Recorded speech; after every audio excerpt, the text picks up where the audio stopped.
Did you come? Then let's talk about it today on the Prude's Guide to Intimacy. Intimacy. Yeah. What's up, people? Welcome back. Do it through a text message. You can do it through an email. And what is consent even?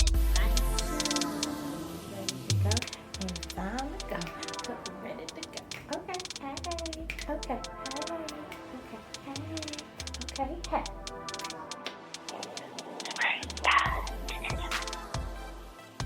Welcome back to the Prude's Guide to Intimacy. For those of you who don't know me, I am Amanda.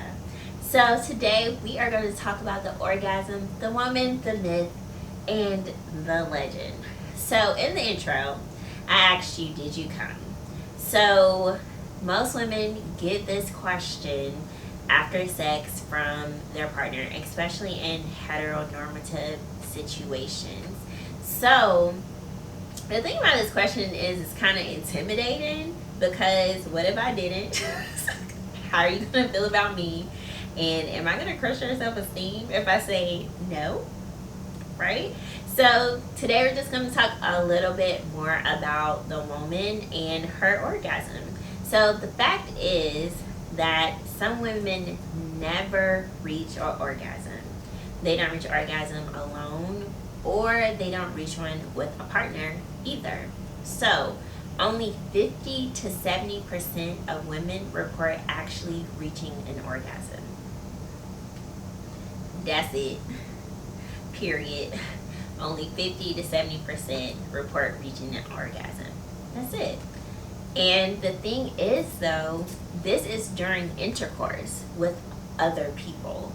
So some of these women can actually reach orgasms on their own in the privacy of their own home during self-pleasure. But when it comes to being in relationships, well, not relationships, but when it comes to having sex with an intimate partner, they are unable to reach orgasm.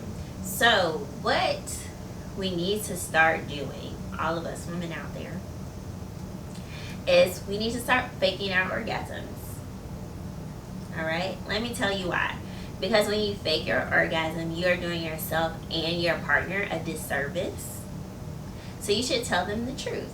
And if you are able to reach an orgasm on your own, this is an opportunity for you to teach your partner what it is that you like and what it is that you need in the bedroom to reach your orgasm. I always like to say that your orgasm is your responsibility.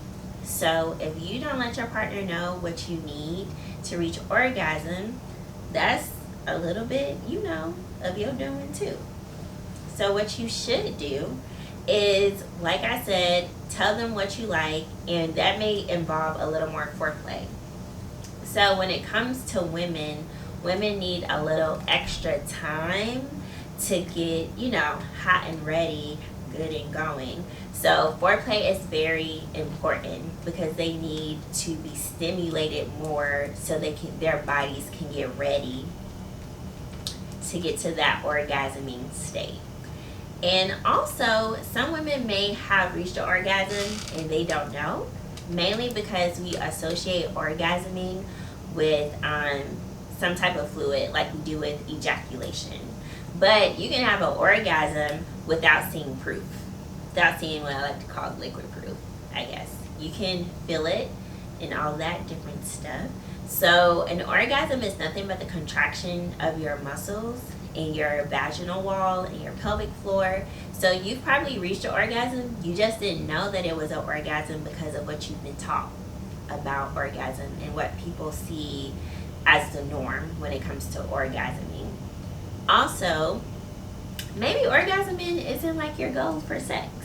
This is when I like to talk to people about, is sex for them goal-oriented or pleasure-oriented?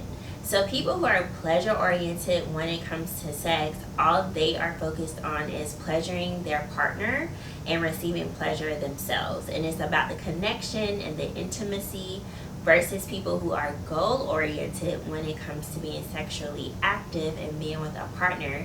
Their focus is all about reaching the orgasm. So they probably aren't thinking about the pleasure or anything like that.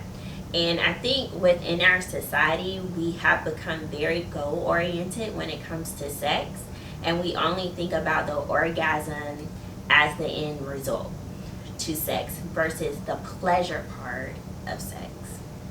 So, here's my prude tip for you today. Guys, or anybody, if you are having sex with somebody and instead of asking them, did you come? Because they probably don't know or they probably have never came before, ask them if they enjoyed it. This way you don't put any pressure on them to lie or to just feel uncomfortable about not being able to reach your orgasm if they weren't able to. But you're just asking them, did they have a good time, what it is that they liked about it, or something that they may want to change, what could have been different. So just ask them, did you enjoy it versus did you come? It could lead to a whole different conversation. So that's all I have for you today on the Prude's Guide to Intimacy. Make sure that you like, share, and subscribe, and I will see you next time. Bye. Hey, I just wanted to come back and give you one more prude tip for today. That's right, a bonus prude tip. Alright, women, so if you are able to reach that sensation of orgasm on your own, but not with a partner, this is my tip for you. If when you're on your own and you notice that you are able to reach your orgasm through G-spot stimulation, vaginal stimulation, or clitoral stimulation, when you are doing that teach it part with your partner, make sure that you let them know about that. So you let them know, I need a little more clitoral stimulation to help me reach your orgasm, or I need a more vaginal stimulation or more G-spot stimulation. That may mean that you and your partner may need to bring some extra tricks and different things into the bedroom.